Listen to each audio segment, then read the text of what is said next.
बिस्मिल्लाहिर्रहमानिर्रहीम। अस्सलाम वालेकुम नाज़रीन, आप देख रहे हैं प्रोग्राम द लास्ट आवर। मैं हूं यासिर रशीद और स्टूडियो मेरे साथ मौजूद हैं सीनियर तजियाकार राना मोहम्मद अजीम साहब। नाज़रीन, आज जो है बानी पाकिस्तान तहरीक इंसाफ इमरान खान से उनके वकला ने मुलाकात की। आज उनकी जो बहनें थीं वो भी मुलाकात के लिए गई हुई थीं, लेकिन उनकी मुलाकात नहीं हो सकी। आज मुलाकात हुई बैरिस्टर गौहर की और दीगर उनके साथ जो वकला मौजूद थे, सलमान अकरम राजा, सलमान सफदर, फैसल चौधरी, फैसल मलिक, उनकी मुलाकात हुई है।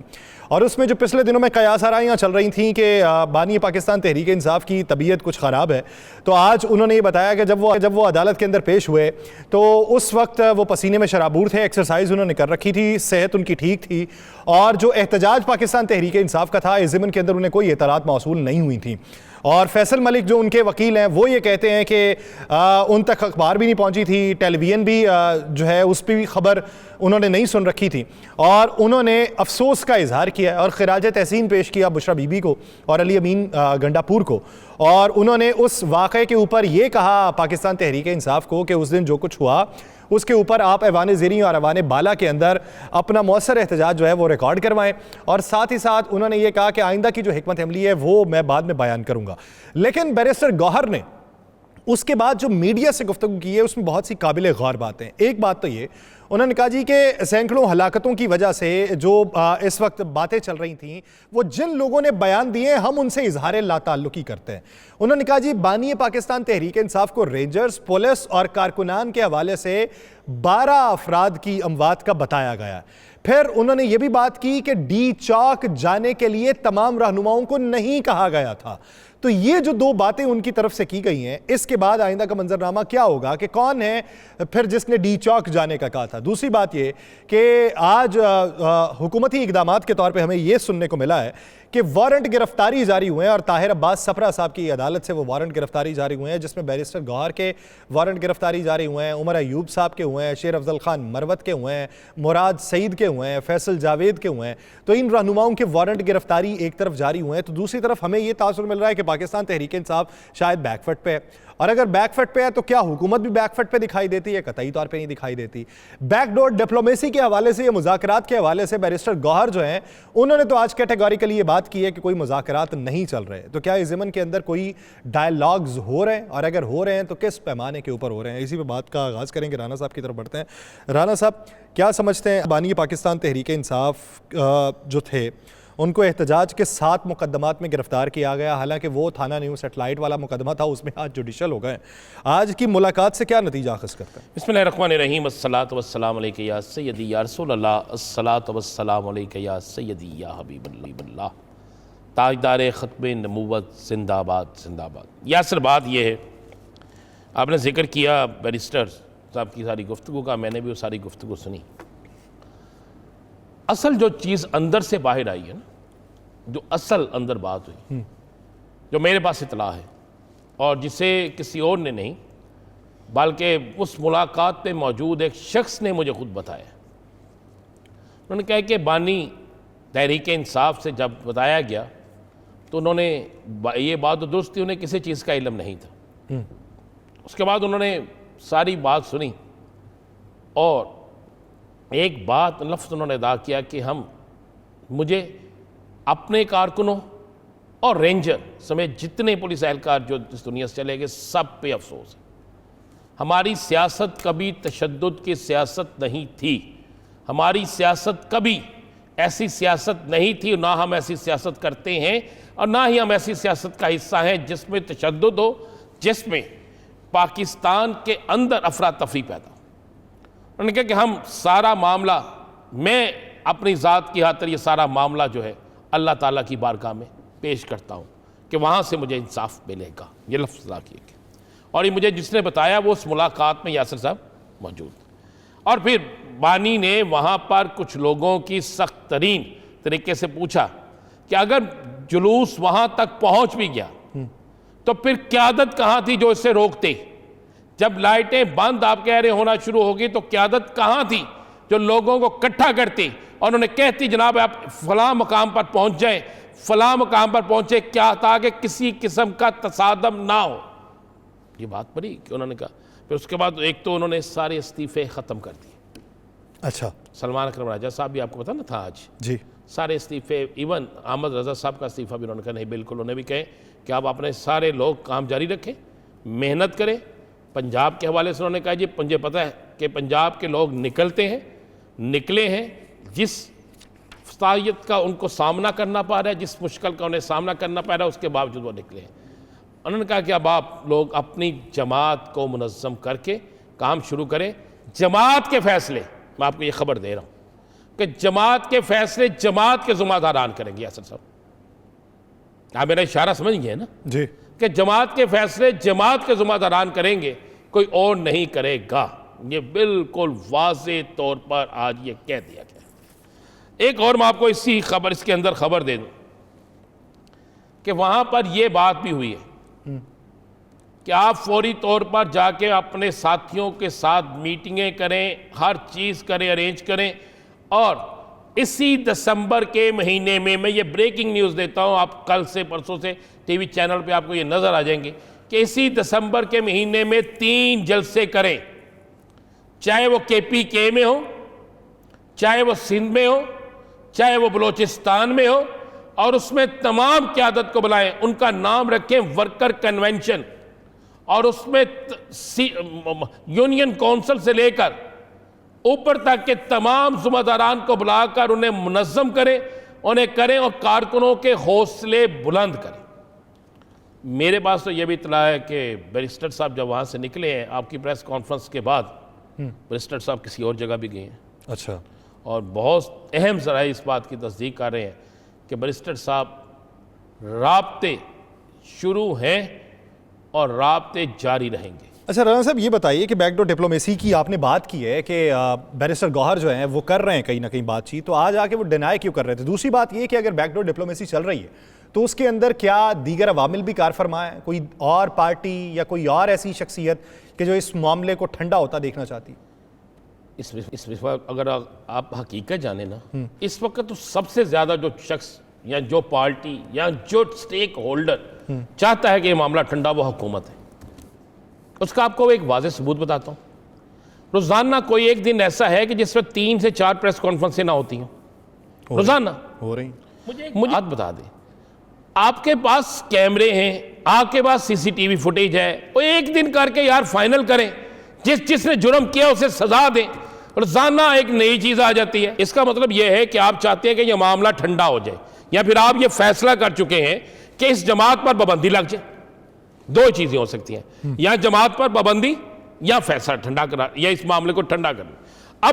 अब अगर आप जमात पर पाबंदी लगाते हैं यासर साहब, चारों सूबों में ये जमात है, GB में ये जमात है, कश्मीर में ये जमात मौजूद है, उसके बाद इस वक्त पाकिस्तान की सबसे बड़ी सियासी जमात है, दुनिया में ओवरसीज के अंदर सबसे बड़ी सियासी जमात है।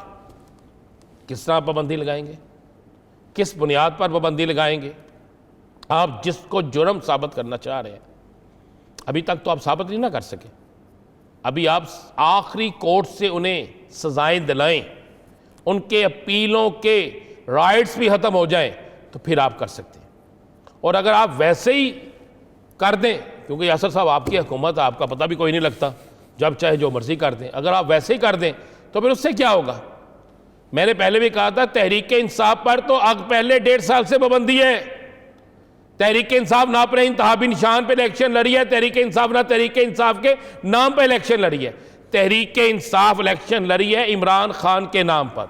और एक बात को ज़हन में रखिएगा, इमरान खान बानी तहरीक इंसाफ, अगर मोहम्मद बूटे के ऊपर भी चाहे उसका इंतहाबी निशान ये ऐनक हो, चाहे उसका इंतहाबी निशान आपके हाथ में जो मोबाइल महंगा सा है ये हो, ठीक है, कोई भी इंतहाबी निशान हो जनाब, वो इंतहाबी निशान जीतेगा।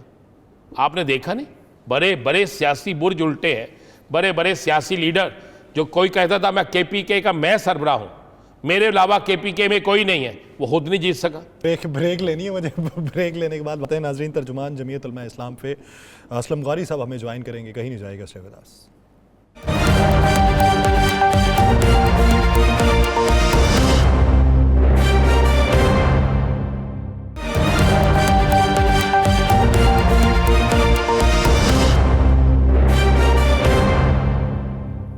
ब्रेक के बाद खुशामदीद नाज़रीन। मौजूदा सूरत हाल में हुकूमत ने एक इत्तेहाद बनाया अपना हुकूमत बनाने के लिए, और एक इत्तेहाद बनाया था 26वीं आईनी तरमीम को लाने के लिए। उस इत्तेहाद में मौलाना फजलुर रहमान साहब की जमात जो थी उसने एक अहम किरदार अदा किया था, और मौलाना फजलुर रहमान साहब ने उस वक्त ये बात की थी कि हमने सांप के डंग निकाले हैं और हमने वो रास्ता रोका है जो रास्ता ख़तरनाक था, और इसका जो मुस्तकबिल है वो आने वाले दिनों के अंदर पाकिस्तान में अच्छी छाप छोड़ के जाएगा। लेकिन 26वीं आईनी तरमीम मंजूर हुई तो उसी के तनाजुर में कानून साजी भी हुई। कानून साजी के ऊपर मौलाना फजलुर रहमान साहब को एतराज़ हुआ, और उन्होंने उसके बाद अब तक की जो बातें की हैं उसमें आखिरी बात जो उन्होंने की, उन्होंने ये कहा कि 26वीं तरमीम के बाद हुकूमत ने वही काम शुरू कर दिए जिससे उन्हें हम रोक रहे थे। और फिर एक बात यह कि 26वीं आईनी तरमीम के तनाजुर में मौलाना फजलुर रहमान साहब ने जो मदरसों के रजिस्ट्रेशन के हवाले से मामला रखा था वो ऐवान सदर में मामला गया। ऐवान सदर में उसकी मंजूरी ना हो सकी, उसके ऊपर 8 एतराज़ात जो हैं वो बरकरार रख दिए, और 8 एतराज़ात जो उस पर उठाए गए हैं ना उसका जवाब कोई दाखिल किया जा चुका है, ना उसके ऊपर दस्तखत के इम्कानात दिखाई दे रहे हैं। और इस ज़िमन के अंदर मौलाना फजलुर रहमान साहब कहते हैं मुतालिबात ना माने गए तो हम सड़कों पर आएंगे। तो सड़कों पर आने के इम्कानात कब तक के हैं, इसी बारे में बात करने के लिए हमें ज्वाइन किया है तर्जुमान जमीयत उलमा इस्लाम फ़े पाकिस्तान असलम गौरी साहब। असलम गौरी साहब, बहुत शुक्रिया आपके वक्त का।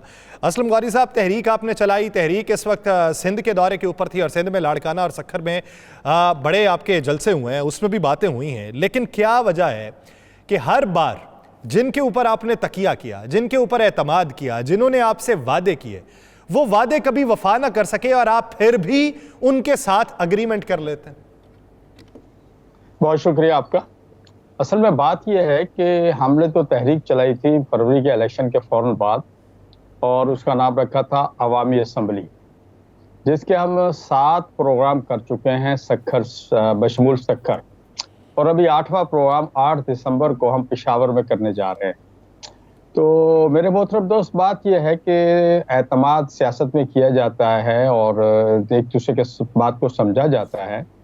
हमारे साथ जो कमिटमेंट हुई थी वो ये थी कि एक तो ये 26वीं आईनी तरमीम में जो कुछ था वो हमने इनसे डिलीट करवाया, और उसके बाद जो सिलसिला बना उसके साथ 2 चीज़ें एक्स्ट्रा और थी। एक चीज़ ये थी कि मदारस के रजिस्ट्रेशन के लिए इन्होंने एक पहले से हमारा एक बिल पेंडिंग पड़ा हुआ था, और उस बिल को ऊपर पीपल्स पार्टी ने भी कराची में हमने बिलावल भुट्टो साहब से इस पर बात की, मौलाना फजल रहमान साहब खुद थे, और जाती उम्रा में मियाँ साहबान से और सदर जरदारी साहब के सामने बात हुई। सब ने इसको एग्री किया और इसको कहा कि जाए इसको पास करेंगे। अब फिर उसके बाद आपने देखा उसको कि वो 26वीं आईनी तरमीम के साथ साथ सेनेट से भी पास हो गया और कौमी असम्बली से भी पास हो गया, खान भी उसकी पूरी होगी। अब सदर साहब के पास साइन के लिए चला गया। अब सदर साहब के पास आज तक वो पेंडिंग है, और पहले तो कह रहे थे कि आज कर रहे कल कर रहे, फिर वो आज तक उसको पेंडिंग किया हुआ। इसी तरह उसके साथ एक चीज और रखी थी, वो था वक्फ इमलाक बिल जो है, एक इस्लामाबाद के हवाले से इन्होंने कानून पास किया था, उस पर भी इन्होंने कहा था कि हम आपके साथ बैठेंगे, उसको ठीक करेंगे मामला। तो ये 2 चीजें थी जो हमसे कमिटमेंट हुई 26वीं आईनी तरमीम में। हुकूमत ने कमिटमेंट की, पीपल्स पार्टी ने कमिटमेंट की। अफसोस की बात है कि वो कमिटमेंट आज तक पूरी नहीं हो रही है। और उसके बाद आप देखिए, उसके बाद ये 2 लाए हैं अपना बिल और लाए, जिसमें आर्मी चीफ्स की मुद्दत में मुलाजमत में तोसी था, और इसी तरह शक की बुनियाद पर किसी भी शख्स को 90 दिन के लिए अपने तहवील में लेना था। तो ये तो उन्होंने पास करके इन पे साइन भी कर दिए प्रेसिडेंट साहब ने, लेकिन ये उससे पहले का जो था इस पर साइन नहीं किए। तो हमें इनसे शदीद इख्तलाफ इसी बात पे है। हमने इनको कहा है, और हम इंशाल्लाह 8 दिसंबर को जो पेशावर में हमारा इज्तिमा होने जा रहा है उसी तरह का होगा जैसे इंशाल्लाह इससे कबल सखर में और दूसरी जगह पे हुए हैं, उसमें हम इंशाल्लाह इनको आइंदा लाहे अमल का ऐलान करेंगे। असलम गौरी साहब, एक चीज़ बताइए, ये जो पानी का मामला है, पाकिस्तान पीपल्स पार्टी इस पर बड़ा बोल रही है कि जी हमें नामंजूर है, ऐसा तो हो नहीं सकता, हमें लूप में नहीं लिया गया। ये ऐवान सदर से मंजूर हुआ, ऐवान मंजूरी इसकी होने के बाद इसके ऊपर इम्प्लीमेंट हुआ है। आप क्या समझते हैं कि ये ऐवान सदर की मंजूरी के बगैर हो सकता है? जी बिल्कुल नहीं हो सकता, वो हुआ है और उसमें हकाइक भी हैं। लेकिन उसके बाद इन्होंने कहा कि सूबाई हुकूमत ने कहा कि हमें उसमें एतमाद में नहीं लिया गया। तो हमने कहा कि ठीक है, तो फिर सूबाई हुकूमत को बुला लेते हैं। हमने सूबाई हुकूमत को अपनी APC में बुलाया और बुला के बिठाया, और फिर जो इसके खिलाफ करारदाद पास हुई है, चूंकि एक सूबाई मैटर था तो इसके खिलाफ जो करारदाद पास हुई है, सूबाई हुकूमत उसका हिस्सा बनी। नहीं और सूबाई हुकूमत गौरी ने- साहब, इसी में मुझे बता दें, आप समझते हैं कि किसी सूबाई हुकूमत की मर्जी के बगैर हो रहा हो काम और वो सूबाई हुकूमत अपने सूबे में वो काम होने दे? नहीं, मेरा ख्याल सूबाई हुकूमत तो मैं इसलिए नहीं कहना चाह रहा कि वो जिस अंदाज में आए और आके हमारे साथ बैठे हैं और उन्होंने आके जिस तरह करारदाद के मतन को सारी अच्छी तरह पढ़ा और पढ़ के बनाया, उनकी क्या मजबूरी थी ये तो अल्लाह आलम वही बता सकते हैं। उन्होंने मुकम्मल उस पर तावन भी किया और उसका ऐलान भी किया। अलबत्ता ये मैं कहता हूँ कि ऐसा मुमकिन तो नहीं है कि उनके मशवरे के बगैर, इसको मजीद आगे इजलासात होंगे, फाइनल स्टेज तो नहीं है, इस पे आगे इजलासात होंगे, आगे चीजें आएंगी सामने आहिस्ता आहिस्ता कि हुकूमत अपने जो रवैया इन्होंने अख्तियार किया ऑल पार्टीज में वो उस पर किस हद तक आगे चलती है, या जो कुछ पहले हमारे साथ हुआ ये फिर उसी तरह फिर शायद तब्दील हो जाए, बदल जाएंगे। अच्छा असलम गौरी साहब, आप क्या समझते हैं कि इस वक्त वफाकी हुकूमत जो रवैया अपना रही है ये मुल्क में सियासी इस्तेहकाम वाला है, डायलॉग्स वाला है, या फिर डायलॉग्स के दरवाजे बंद करने वाला? देखिए, अगर डायलॉग्स वाला होता, जमहूरी रवैया होता तो 24 को जो तमाशा हुआ वो ना होता। लेकिन ये अगर इसको अक्लमंदी से और सियासी तौर पर निपटाया जाता, मुज़ाकरात के से निपटाया जाता, तो ये मैं समझता हूँ कि ये हुकूमत चाहती नहीं है कि मुल्क के हालात ठीक हों, और हुकूमत खुद ऐसे मसाइल पैदा कर रही है जिससे दिन ब दिन हालात किसी और तरफ जाएं। और अगर जमहूरी हुकूमत है तो फिर जमहूरी रास्ते होते हैं, बड़े देखें बड़े बड़े एहतजाज होते हैं, उनको टेबल पे बैठ के हल किया जाता है। जो कमेटी 2 दिन पहले इन्होंने बनाई थी मुज़ाकरात के लिए, वो जिस दिन उन्होंने ऐलान किया था उसी दिन क्यों नहीं मुज़ाकरात के लिए बनाई, उनको एंगेज क्यों नहीं किया उसी दिन? तो मैं समझता हूँ कि इसमें हुकूमत की अपनी PTI की गो के वो प्लानिंग नहीं थी, वो उनकी तैयारी नहीं थी, लेकिन हुकूमत की भी उसमें बहुत सारी ज्यादती है, और हुकूमत अगर चाहती तो ये मामला यहाँ तक कभी ना पहुँचते। मेरा ज़मीनी सा सवाल है कि गवर्नर राज और तहरीक इंसाफ पर पाबंदी, इसके हवाले से जमीयत उलमा इस्लाम का क्या मौक़िफ़ है? गवर्नर राज को नहीं कबूल किया जा सकता, किसी कीमत पे भी नहीं कबूल किया जा सकता। तो एक आप नया रास्ता क्यों खोल रहे हैं? अगर ये इस तरह आज गवर्नर राज लगाएंगे तो फिर कल कहीं और भी लगेगा। तो ये एक आप बिस्मिल्लाह शुरू कर दी। हम चाहते हैं कि उसके बजाय फिर अपने इलेक्शन करा दें। अगर आप देखें, आपने एक सूबे में जो भी किया है, आप दूसरे बलूचिस्तान में भी यही हाल है, सिंध में भी यही हाल है। आप सिंध में देखें, आप अगवा पर तावान इंतहा से ज्यादा फैल चुका है। तो अगर 3 सूबों में ये सूरत हाल है, तो पंजाब में आप बैठे हुए हैं, आप बेहतर समझते हैं।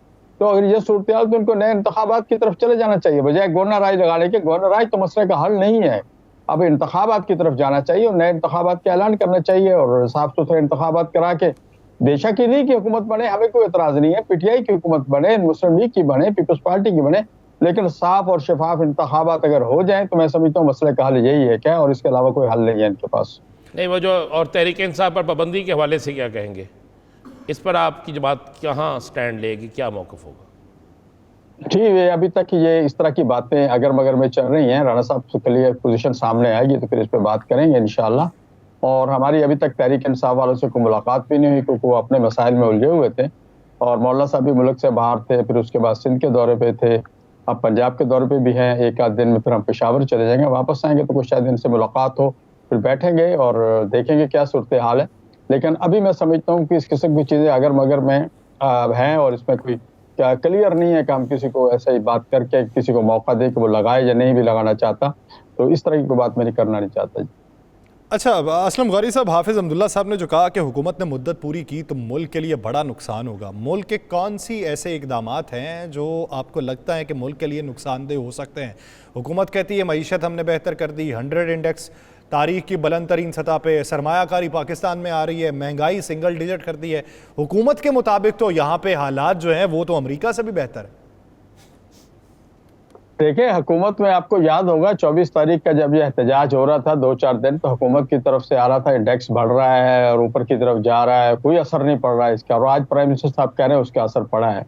तो हुकूमती सिलसिलों की हमारी समझ में नहीं आती कि वो इनको दादो शुमार कहाँ से मिलते हैं, और इस तरह की बात एक बड़ा जिम्मेदार आदमी कर रहा है।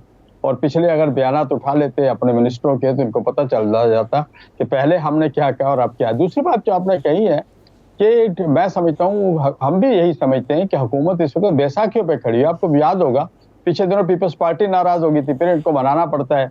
अब कोई ये बाकायदा कोई इनके पास वो मैंडेट पूरा नहीं है, पूरी इनके पास असेंबली में इनके पास तादाद पूरी नहीं है, ये बैसाखियों पे खड़े हुए हैं और बैसाखियों पे खड़े होने की वजह से ये आवाम के लिए काम और इत्तेहादियों के लिए ज्यादा काम कर रहे हैं। इत्तेहादियों को खुश करने के लिए लगे रहते हैं। कभी एमक्यूएम नाराज हो जाती है, कभी पीपल्स पार्टी नाराज हो जाती है, कभी कोई और नाराज हो जाते हैं। तो जब ये सारी अपनी कुव्वत सर्फ कर रहे हैं इत्तेहादियों को संभालने के लिए, और मैं नहीं समझता कि इससे आवाम का कोई फायदा हो रहा है। और उनका मतलब कहने का यही है कि अगर ये हुकूमत इसी तरह चलती रही जिस तरह आजकल चल रही है तो मुल्क के लिए मजीद नुकसान का बायस बनेगी।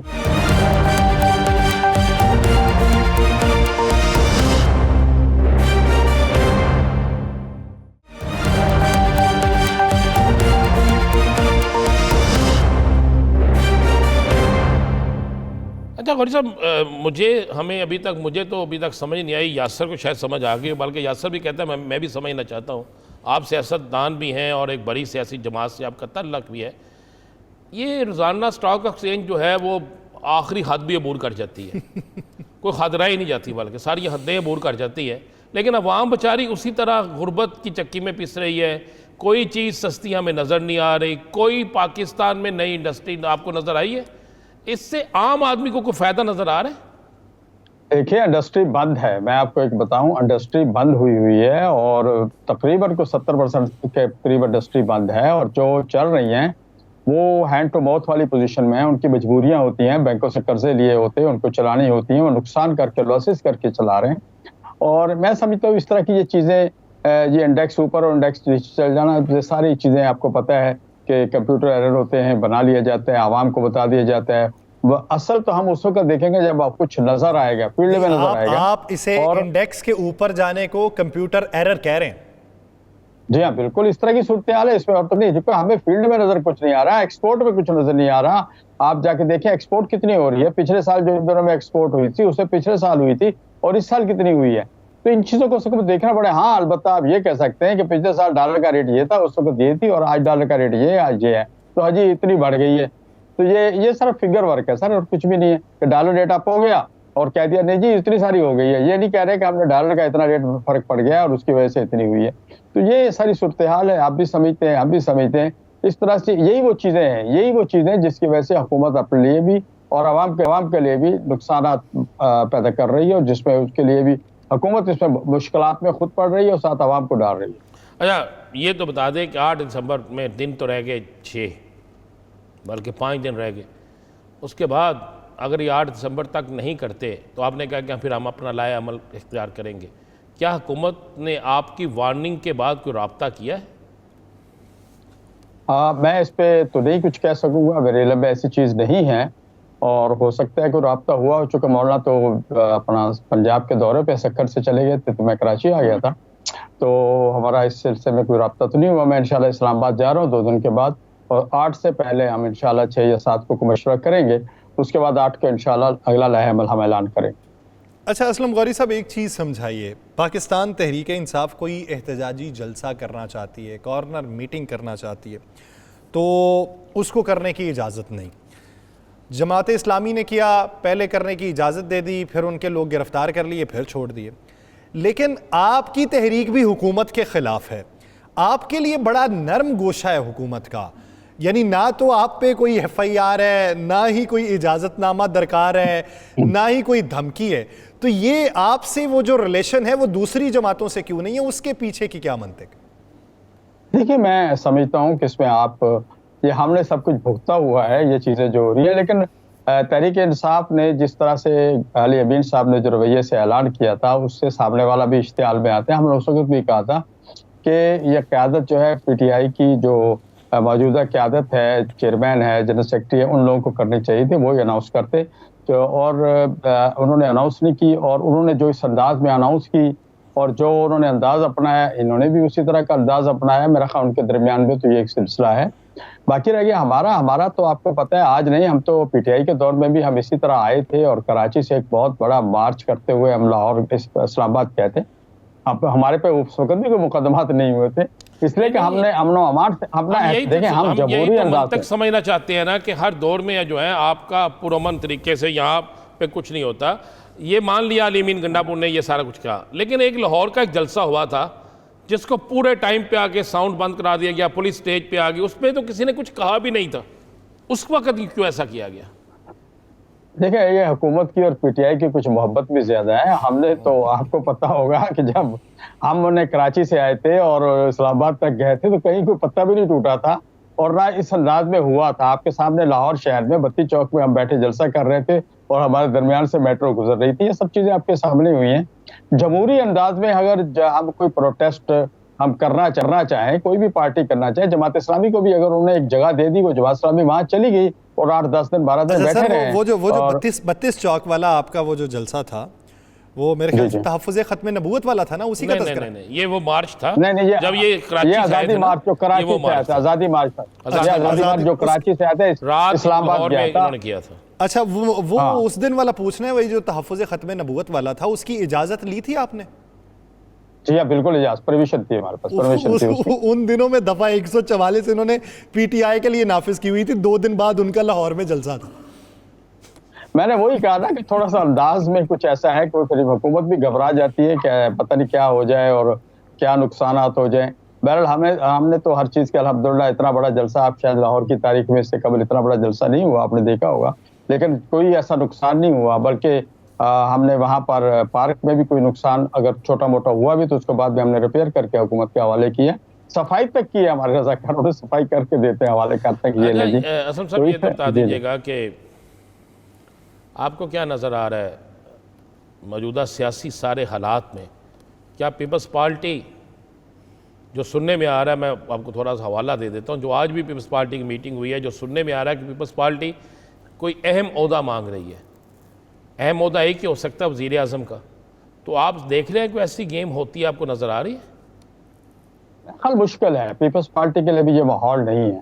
सदर पाकिस्तान भी वो हों और वज़ीर आज़म भी वो हों, मेरा ख्याल अभी तक ये चीज़ मुश्किल लग रही है। पाकिस्तान की तारीख में नहीं हुआ कभी ऐसा कि बाप बेटा बड़े मेन ओहदों पे हों। और दूसरी बात यह है कि उनके पास इतनी नंबर गेम नहीं है, उतनी नंबर गेम नहीं है कि वो नून के बगैर वो हुकूमत बना सके, और नून आसानी से तो हुकूमत नहीं देगी। तो इसलिए मैं समझता हूँ कि ये बातें मुनासिब नहीं है, ना कबल वक्त हैं, और ये आप अफवाह कह सकते हैं, टेबल स्टोरी कह सकते हैं। हाँ, इसकी आड़ में कुछ उन्होंने मैंने जैसे पहले कहा कि इत्तेहादी अपने मुतालबा ज्यादा मनवा रहे हैं, हुकूमत को सपोर्ट जितना कर रहे हैं उससे डबल अपने इत्तेहादी मुतालबात मनवा रहे हैं। हो सकता है कुछ ऐसी चीजें हो जिसपे इन दोनों के दरमियान में इख्तलाफ हो, उसको बनाने के लिए इस किस्म का शोशा छोड़ा गया हो मार्केट में।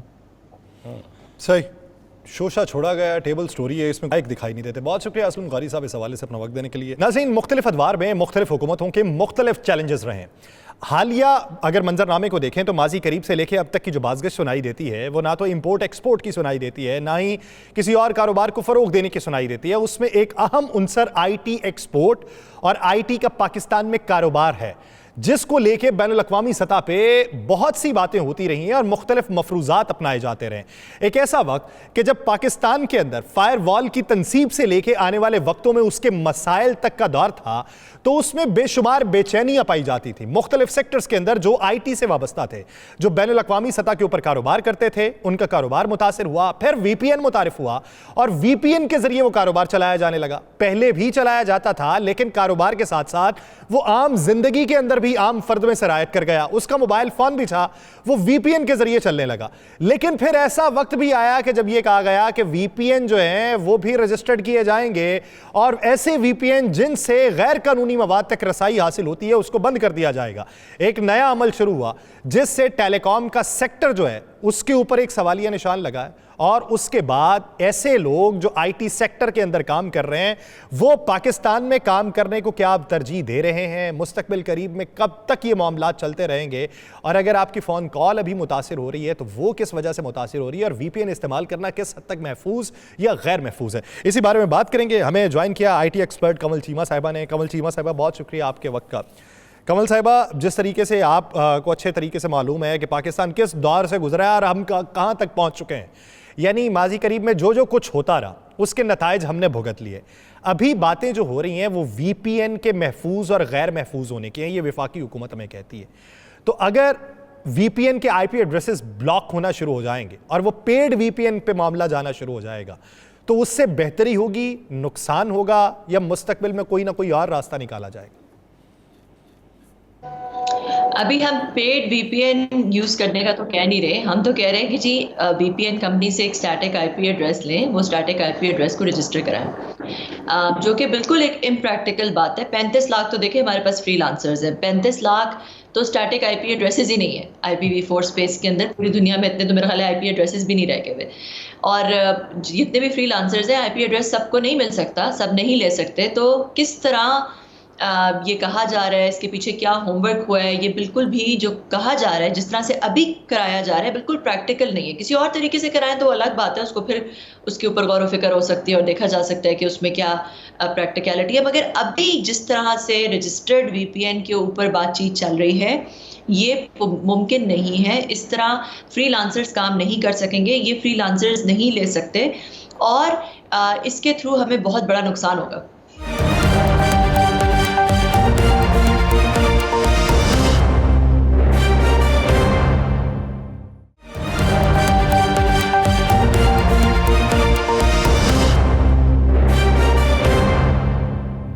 कितना नुकसान आप समझती हैं हो रहा है इस वक्त पाकिस्तान के फ्रीलांसर्स को, और पाकिस्तान की इकॉनमी को कितना नुकसान हो रहा है, और आने वाले दिनों में कितना नुकसान हो सकता है? देखिए पाकिस्तान की ऑन एवरेज 2.7 एग्जैक्ट कह लें, राउंड कर लें, साल $3 बिलियन की आईटी एक्सपोर्ट इनकम है जो कहा जा रही है कि इस साल आएगी। उसको आप डिवाइड कर लें बाय 365, आपको पता चल जाएगा कि कितना पर डे नुकसान हो सकता है। इसके अलावा देखिए ये तो वो है जो डायरेक्ट नुकसान जो कि उस वक्त की इंटरनेट ना होने की वजह से, वीपीएन ना होने की वजह से हो सकता है। मगर इसके अलावा जो क्रेडिबिलिटी का नुकसान है, जो कि क्लाइंट्स यहाँ से मुतनफ़िर हो जाएंगे, जो कि क्लाइंट्स बाहर चले जाएंगे, उन्हें पता चल जाएगा जी पाकिस्तान में ना तो वीपीएन हो सकता है इस्तेमाल, ना तो पाकिस्तान के अंदर इंटरनेट प्रॉपर्ली चलता है, ना तो पाकिस्तान के अंदर डिफरेंट एप्लीकेशंस, डिफरेंट सॉफ्टवेयर के अंदर डिफरेंट मीडिया टाइप्स ब्लॉक हो जाते हैं। तो ये सारी चीज़ें जो है जब क्लाइंट्स को जो कि नज़र आ रही है, उन्हें पूरी दुनिया में ये पाकिस्तान में ये बातचीत चल रही है, इंटरनेट पे पूरी ये बातचीत चल रही है, तो वो यहाँ पे बिजनेस नहीं देंगे। पाकिस्तान के अंदर जो फ्रीलांसर्स हैं उनको बिजनेस नहीं मिलेगा। इतनी मुश्किल से जो लोगों ने अपने क्लाइंट्स जमा किए हुए हैं वो उनको वो लूज़ कर देंगे, they will lose those clients. और फिर एंड में क्या होगा कि अगर ये चीज़ें कुछ हालात ठीक भी हो जाते हैं, उसके बावजूद भी, उसके बाद भी इस इनकम को रीबिल्ड करने में बहुत ज़्यादा टाइम लग जाएगा। अच्छा कमल साहिबा, अमूमी तौर पे ये कहा जाता है कि जब आप वीपीएन का इस्तेमाल करते हैं तो अखलाकी तौर पे आप जवाज़ क्या पेश करते हैं? यानी पाकिस्तान में बैठ के काम कर रहे हैं और आप जाहिर करते हैं दुनिया को कि मैं अमेरिका के अंदर हूँ या किसी और मुल्क के अंदर मौजूद हूँ। तो ये जो अखलाकी तौर पे जवाज़ का हमें बयानिया बताया जाता है कि वो भी तो ठीक नहीं है, तो वो आप मॉरली कहाँ पे स्टैंड करते हैं? तो इस ज़मन के अंदर फिर क्या जवाब दिया जा सकता है? देखिए ये तो एक बिल्कुल लाफेबल बात है, हंसी वाली बात है कि यहाँ पे बैठ के लोग जो है वो ये सिर्फ कह रहे हैं, ये तो बहुत एक छोटी सी परसेंट होगी, क्या टेक्नोलॉजी के बारे में कुछ नहीं पता। पाकिस्तान में ये सिर्फ इसलिए नहीं है कि आप वीपीएन लगा लें तो आप पता लगेगा कि आप अमेरिका बैठे हैं या इंग्लैंड बैठे हैं।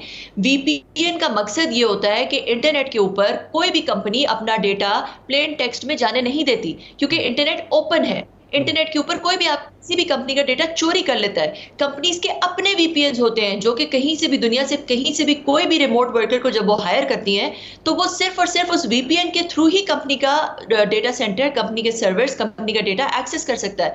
क्योंकि कोई कंपनी ऐसी दुनिया में नहीं होगी जो कि अपना डेटा वीपीएन के बगैर इंटरनेट पे किसी को काम करने देगी। आप सादा अल्फाज में ये कह रही हैं कि वीपीएन किसी कंपनी, किसी शख्स के लिए एक सेफ्टी वॉल है। सेफ्टी, हाँ एग्जैक्टली, ये बहुत एक छोटा सा इस्तेमाल है वीपीएन का कि जहाँ पे कोई कॉल सेंटर में बैठा है या कोई कंपनी, आईटी की कंपनी यहाँ पे है जो कि अपने क्लाइंट्स को बता रही है कि भाई हम अमेरिका में बैठे हैं। ये बहुत छोटा सा है। बड़ी चीज़ ये होती है कि वीपीएन जो है वो इंटरनेट पे सिक्योरिटी प्रोवाइड करता है, डेटा को इनक्रिप्ट करता है। इंटरनेट जो कि ओपन होता है उसके ऊपर एक प्राइवेट टनल दे देता है ताकि उसके अंदर सारा जो है वो प्राइवेट प्रोटेक्टेड डेटा हो। रिमोट वर्क हो ही नहीं सकता अगर वीपीएन एग्जिस्ट ना करे, तो रिमोट वर्क नहीं हो सकता। ये सिर्फ वीपीएन की टेक्नोलॉजी है जिसकी वजह से रिमोट वर्क पॉसिबल है। अगर कोई अमेरिका में बैठा है और वो अमेरिका में अपनी वर्क फ्रॉम होम कर रहा है, अमेरिका में अपनी कंपनी के साथ कोई डेटा एक्सेस कर रहा है, उसको भी वीपीएन लगाना होता है। ठीक है, मैंने इतने साल सिस्को में काम किया, मैं कहीं पे भी घर पे बैठ के वीपीएन के बगैर सिस्को के सर्वर्स के साथ नहीं कनेक्ट कर सकती थी। ठीक है, क्योंकि सिस्को नहीं चाहेगा कि वो अपनी जो अपना डेटा है वो इंटरनेट पे खुलेआम छोड़ दे। अच्छा, जहाँ पर फ्रीलांसर मुतासर हो रहे हैं, जहाँ पर यहाँ से इस मुल्क से कंपनियाँ जा सकती हैं, जो मोबाइल्स कंपनियाँ हैं, जो यू फ़ोन है या मोबिलिंक है, भारत है, दूसरी दीगर कंपनीज हैं, आप नहीं समझते कि उनको भी इसका नुकसान हो रहा, वो भी पाकिस्तान से जा सकती हैं?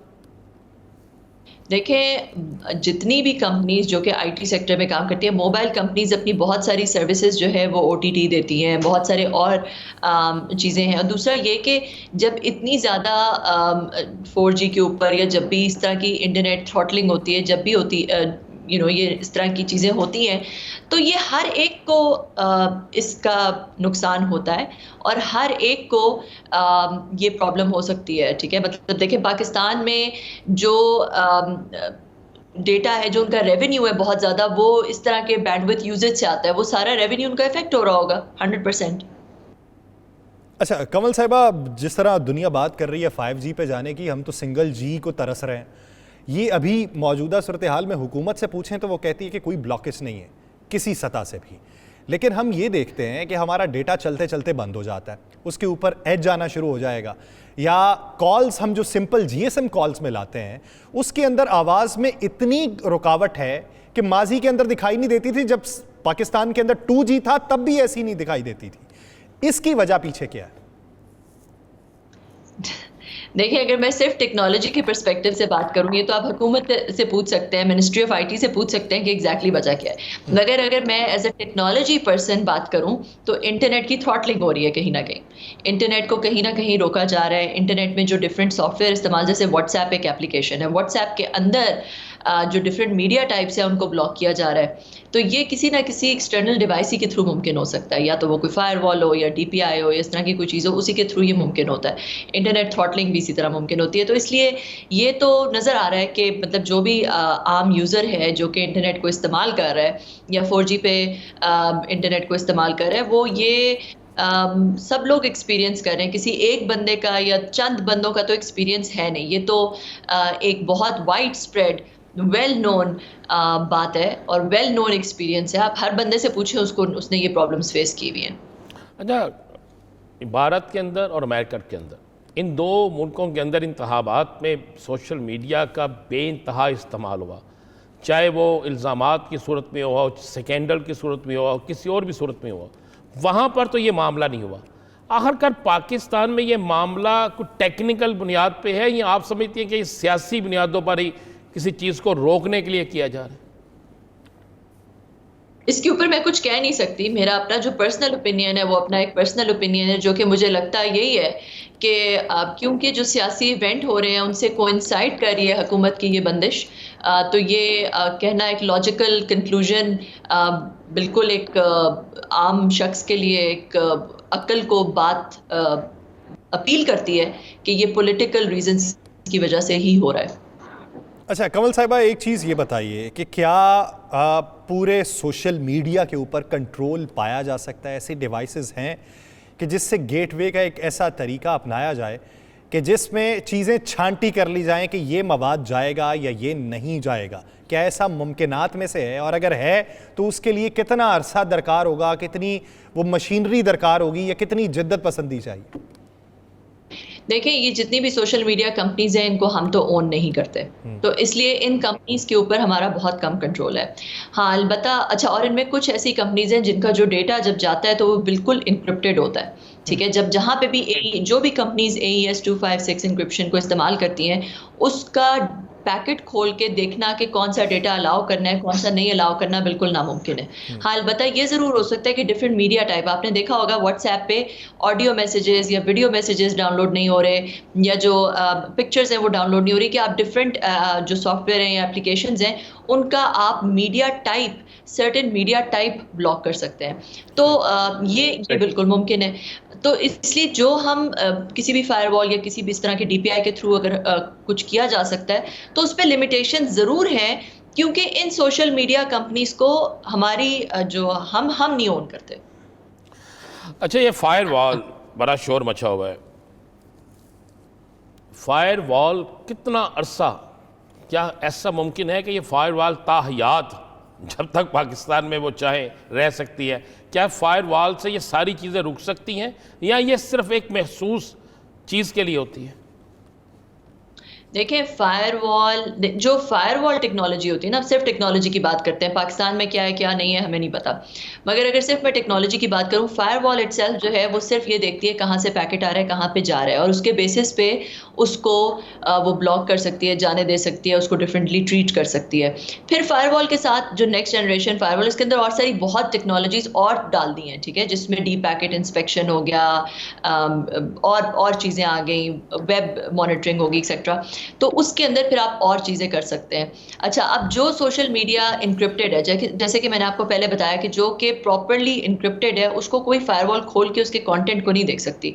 ये ज़रूर कर सकती है कि डिफरेंट जो मीडिया टाइप्स हैं वो ब्लॉक कर दी जाए, ठीक है, मगर कुछ ऐसा सोशल मीडिया होता है जिसमें उस लेवल की इंक्रिप्शन नहीं होती, वहाँ पे आप डिफरेंट रूल्स लगा के और कंटेंट को बेस्ड ऑन, जैसे कुछ वीडियोस यूट्यूब पे चलती हैं, कुछ वीडियोस नहीं चलती हैं, तो वो आप उस तरह की चीज़ें की जा सकती हैं, बिल्कुल उस तरह की चीज़ें की जा सकती हैं, लेकिन वो मीडिया टाइप को ब्लॉक किया जा सकता है। मजमूई तौर पे आप इनक्रिप्टेड वो जो डिवाइस है उसको कंट्रोल नहीं कर सकते। बहुत शुक्रिया कमल चीमा साहिबा इस अपना वक्त देने के लिए। नाज़रीन, प्रोग्राम का वक्त ख़त्म हुआ चाहता है, मुझे और राना साहब को दीजिए इजाज़त। आपसे मुलाकात होगी कल। अपना बहुत सा ख्याल रखिएगा। अल्लाह निगहबान।